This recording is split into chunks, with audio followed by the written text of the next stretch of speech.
Hello, you're watching Tell It Like It Is, and my name is Kathy Benuck. Today's show is titled Race for the Senate, and it's the second in a series of interviews with candidates for the newly structured Senate District 9 seat. From 1985 to 2010, Bedford was represented in the New Hampshire Senate by Bedford resident and Republican Sheila Roberge.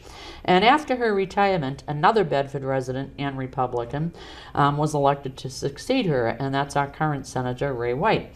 He decided not to seek re-election this year, so now the race is wide open with 3 announced candidates who will square off in the fall election primary. There's right now 1 Democrat and 2 Republicans announced, but with still a few more days left for people to file, that number could change. Making the race particularly interesting this year is the fact that the Senate has been redistricted. Now, previously, Senate District 9 consisted of Bedford, Merrimack, New Boston, Mount Vernon, Lineborough, and Greenfield. Now there's a change. The new district drops Merrimack and has added 9 new towns, including places like Peterborough, Dublin, and Jaffrey. How much will the race be affected by these new dynamics? Anybody's guess at this stage, but we'll soon see. Today's guest is one of the Republican candidates, Representative Ken Hawkins. And Ken obviously is well known in Bedford because he's been a resident for over 30 years. After serving our country as a member of the U.S. Marine Corps, he had a very successful business career, and then he decided to enter public service as an elected official. And he's now has served in the New Hampshire House of Representatives, representing this district for the past 10 years. He became especially well known, especially in the past couple of years, as chairman of the Pension Reform Committee, while it was faced with trying to find a way to solve an unfunded liability of, get ready for this, $4.2 billion. So I think we'll be talking about that. He's a tireless worker for the Republican Party. You'll notice some pins on him, in fact, when the camera gets on him, and for Republican candidates as well. Very, very active in the community. One of those people that wherever you go in town, you bump into him. He served as president of the Merrimack Jaycees, president of the New Hampshire Jaycees, vice president of the U.S. Jaycees. He was chairman of the building committee for St. James Church in Merrimack. He's a member of the State Veterans Advisory Committee and also a member of the Bedford American Legion. He has been president of the Bedford Men's Club and a member of that since 1982. For the past 10 years, he served as president of the Bedford Friends of Recreation. He's a member of the Parks and Recreation Committee. And for the past 10 years, he's also been president of the Men's Basketball League in Bedford. He has served for 10 years also, 10 is a big number for him, on the board of directors for the Bedford Off-Broadway. Married to Joyce for many years, who is a teacher. The couple has 2 children and are now blessed with 5 little grandchildren.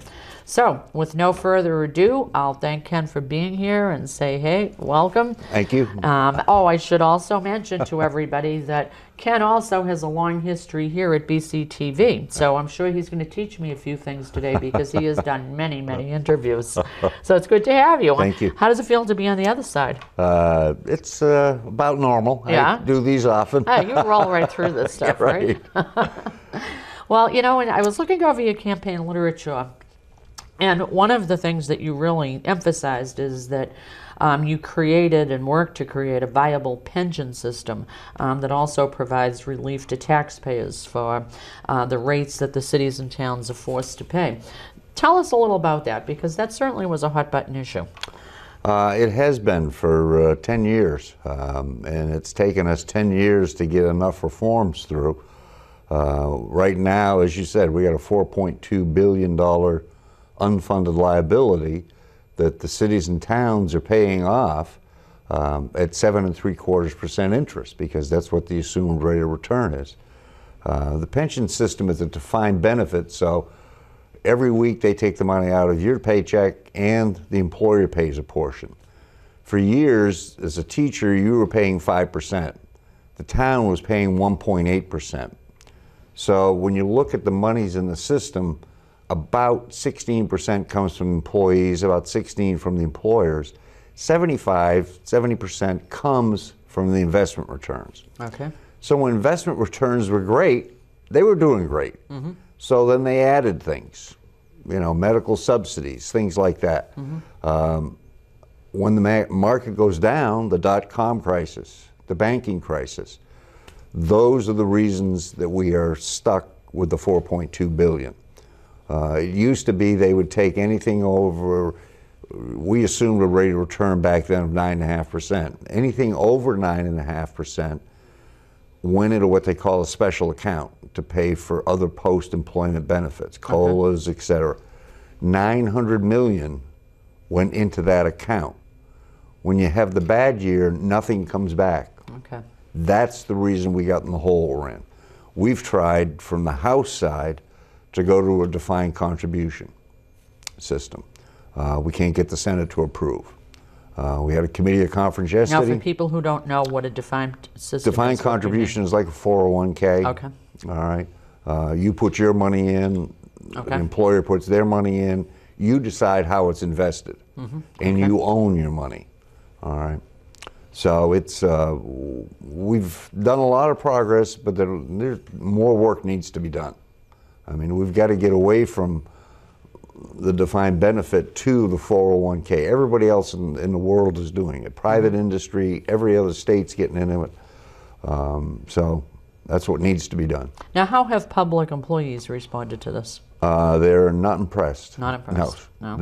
You think there'll be a backlash against you because you're one of the key figures? I can tell you in 2006, they took a full-page ad in the Union Leader on Sunday that said, Bedford voters don't vote for Ken Hawkins. Oh, I guess they and had a problem. And it was a lot of the police and fire and on. And I still think I'm the only state rep that's ever had a full-page ad. I mean, I can understand governor and Senate, Congress, but for a $100 a year job? Yeah, true. So. Well, I guess you've been around in politics long enough to know, and no pun intended, but when you tell it like it is, sometimes you have to take some hits. Well, it's if you talk to the average person on the street, they don't have a defined benefit. They have a defined contribution. So the average person doesn't think it's fair. And with the property taxes going up and up and up to pay for these benefits, it makes it worse. No, you're absolutely right. Yep. Yeah. So it's almost kind of you damned if you do, damned if you don't type situation. Now, all along, I know you've been a staunch opponent of income tax and sales tax proposals, and as well as various business taxes. So that being said, where is the money going to come from? We don't have a revenue problem. Okay. We have a spending problem. Ah, okay. All right? Yep. If you look at, and one of the things, I sat on the study committee in 2010, and it wasn't a formal study committee. Okay. There was 6 or 8 of us that got together. If you look at how state government works, it's a bunch of silos. You've got Department of Corrections, Health and Human Services. Each one of those is a separate silo. They're protecting their silos. When we looked at the judiciary branch, they had 4 different accounts payable departments and 4 different accounts receivable departments. How do they justify that? If you got divorced and you're sending in your alimony check, you got a bill from that accounts accounts receivable and accounts payable departments. So you'd send the checks into them. If you got a fine for speeding, that's a different department. If you got a fine for your overweight trucks, that's a different department. Oh, great. We said, why can't we just consolidate all 4 and have one accounts payable and one accounts receivable? Makes sense. That's what they're working to. The other thing is, if you move to this state and you want to get a driver's license, a new registration, you want to get a building permit, on and on, you have to go to 20, 30 different offices to get it done. In Canada, you can go to one office, say I want a driver's license. The one-stop The shopping form comes concept. up on the computer, they punch your information in, it goes off, and it goes off to the back room. Somewhere out there in the back room, and it's not outsourcing, but it's the back room, all of that stuff is done. Why can't we do that in Colebrook, Berlin? That's what we've got 9, 10, 11% unemployment.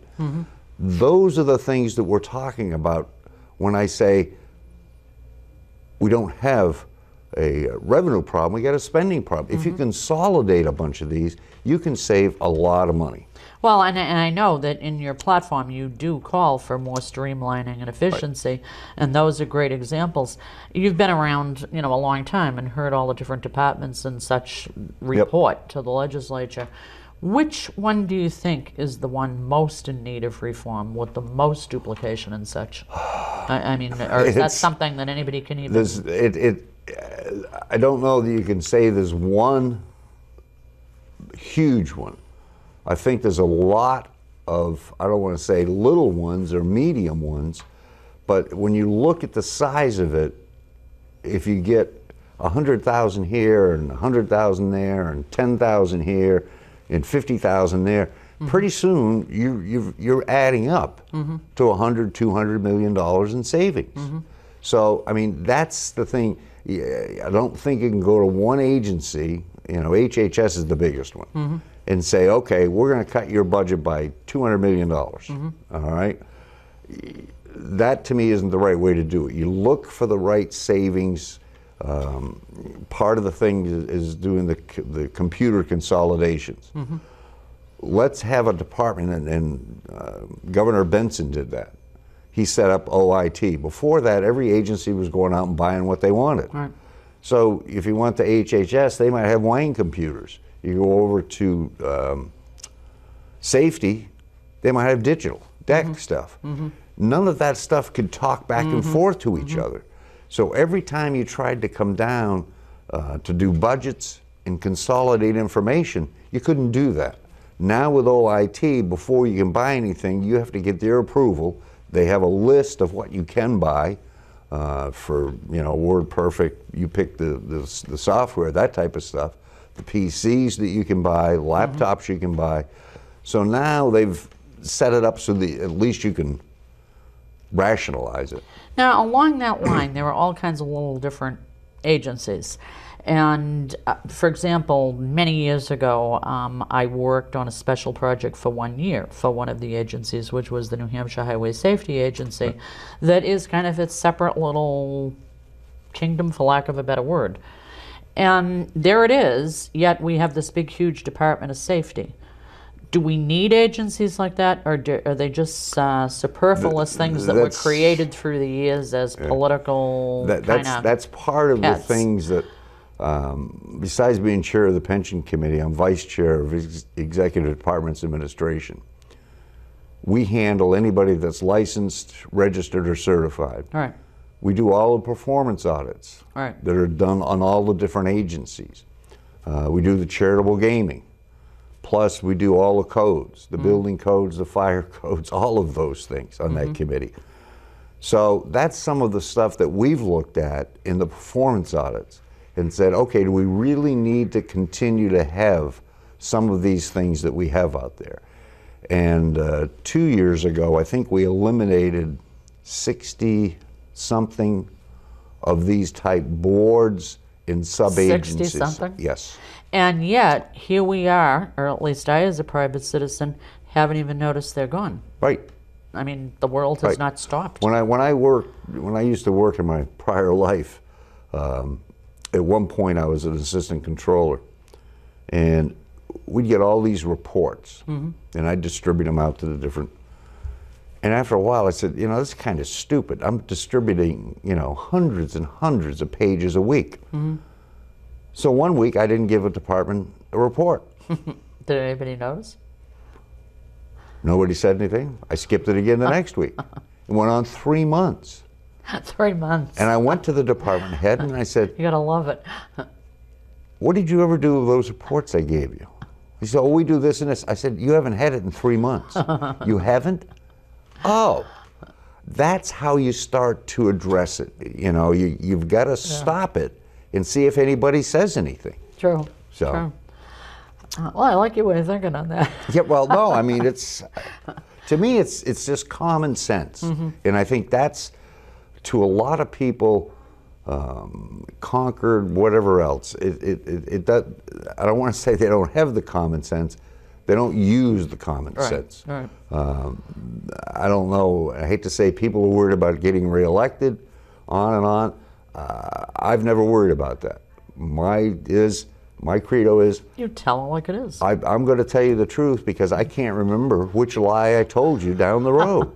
And, you know. Well, I'm going to kind of ask you a couple of questions because I'm trying to keep it fair between all the candidates and throw some of the same questions at them. And we've been talking about money and all of that. And obviously one of the big issues that we've all been hearing about for a couple of years and probably will continue to is the whole issue of expanded gambling. And of course its advocates believe it'll solve a lot of the state's financial woes. Where are you on that? I am betwixt and between. Okay. I do gamble. Okay. When we go on a cruise ship or Vegas, I will get out and spend a little money in the slot machines and on and on. If we're going to do gambling in the state, we have to do it in a way that that money is tied to something. Okay. And it has to be tied in a way, either a constitutional amendment or something else, that the legislature can't muck around with it. People say if we had an income tax, it would lower our property taxes. Go to Connecticut. They passed a 5% income tax 4 or 5 years ago. Their property taxes now are higher. All the politicians did was take that extra money and spend it. So now their spending increased. Well, don't you think that's kind of a thing that government is pretty good at? That's if the you give problem. it to them, they will spend it. And that's my exact point.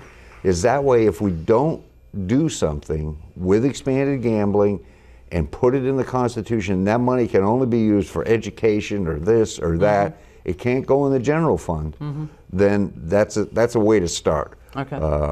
One of the concerns I've had with it is that what it'll do to charitable gaming. Charitable gaming right now is probably to local charities around the state somewhere between $5 and $10 million that they make from places like the River Room in Milford or Rockingham or Seabrook or up at Belmont. And there's 10 or 15 of them around the state. If we go to expanded gambling, what's that do to the charities? That's one of my concerns. Okay.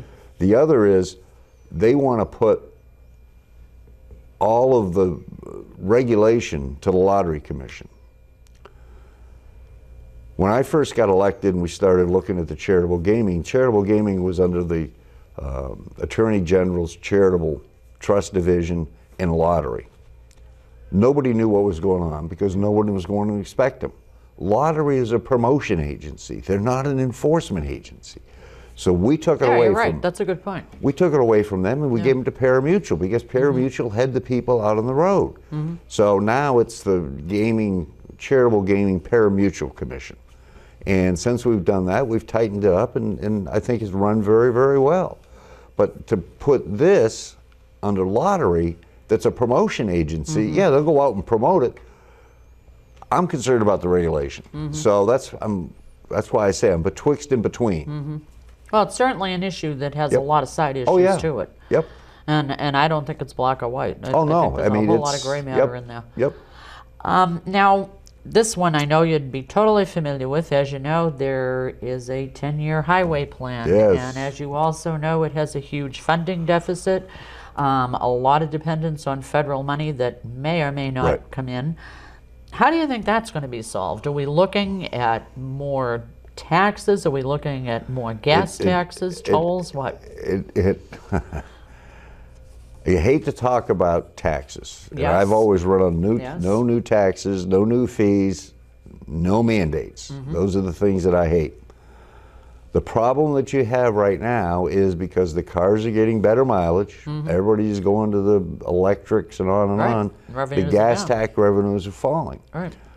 Even at the federal level. And the federal they're cutting back the federal money we're getting. We had a hearing here 4 or 5 months ago. DOT was down and we were talking about the 10-year highway plan and the whole thing. And I made the comment that night, it doesn't do any good for folk to talk to us. They need to be talking to Congressman Ginta Senator Ayotte, and Senator Shaheen. Those are where a big portion of our money comes from. Yes. Yeah. So I don't know where they're going to find it. All right, because it's still our money. The government isn't just coming up with this from somewhere. We pay it. Yes. So I don't know what the real solution is. I would like to see the Bedford 101 corridor completed. I mean, I think we all would. And that's kind of lower down now on the Well, list, is it not? it's in the 10-year plan. But not as one of the priorities. Well, right now the priority is 93. Yeah, yeah. Yep. Which obviously makes Right. sense just because Right. of the traffic Right. volume and Right. tourism and all But the you rest get the of it. same Yeah. problem with the bridge over in Dover. Yeah. You know, I mean, Yeah, if sure. you try to get out of Portsmouth in the evening, it's worse Brutal. than it is here. Yeah. On the same line, heading into transportation, living here, you obviously know that there's a tremendous amount of interest from people in this part of the state, at least, in getting the commuter rail expanded into New Hampshire. And of course, I'm as we against all it. know, well, that's what I was just going to say, because as we all know, the Governor's Council returned $4.14 million to the federal government, kind of putting the whole project in limbo. I was going to ask you, Stan just said against. Why? I have never seen rail work as a standalone entity. Everywhere you go, it's state subsidized. If you look at the Portland, the Downies, with you know how much Maine is paying a year, how much Massachusetts is paying a year. Well, I don't think there's any debate that passenger fares alone can't finance. No. And for the amount of people that use it, I don't know that that it's worthwhile. I mean, we went through this with the buses. We had the federal government buy buses to give to Concord Coach to run them back and forth to Boston. Right. Why can't they buy their own? I mean, those are the things that I look at that the government does that seems to be a sort of an overreach. If I can run those buses and make a profit on them, I'm going to run the buses. But then you have the railroad advocates obviously saying that something has to be done about the clogged highways and all the repercussions of automobile travel. I commuted from here to Newton, Mass for 5 years. How Which do would I have been take a train? Fun commute. How do I take a train? Well, yeah, you'd have to have, it wouldn't be just the train door to door, obviously. I mean, Yeah. I'd have to take the train to Boston Yeah. and go from Boston out to Newton and then take a taxi cab from the train station in Newton Yep. to where I work. The problem is if everybody worked in downtown Boston, or you had a stop in Woburn at the Industrial Way at that park, then sometimes that'll make sense. The problem is we're so spread out with the jobs that I don't think that, I'm sorry. Yeah, again, and it's one of those issues that it's not right or wrong. Right. There's so many considerations, and Yep. which are the best, I guess, has Right. to play out. Yep. As you can see, the time is running, so I'm going to give you a choice and then let you talk about whatever you want. Right now, what do you think is the biggest issue you'll face as a senator when elected? Public education, health care, what do you see as the I think there's two or three. One of them is the education funding. Okay. I'm not sure what's going to Do you want happen. to get it out of the court's hands? Yes, Okay. I think we next week, because we'll be voting on all of our Yeah, I know. committee conference reports. We have CACR 12. I'm hoping that that's going to solve the issue, to get the cherish piece out. Okay. It will allow us to give extra aid to the Claremonts, the Franklins, the Berlins, on and on, that we can't do now. But we also have to address, we have a problem in Bedford. When they put the new formula into effect, they said you get $3,700 or $4,200 per student.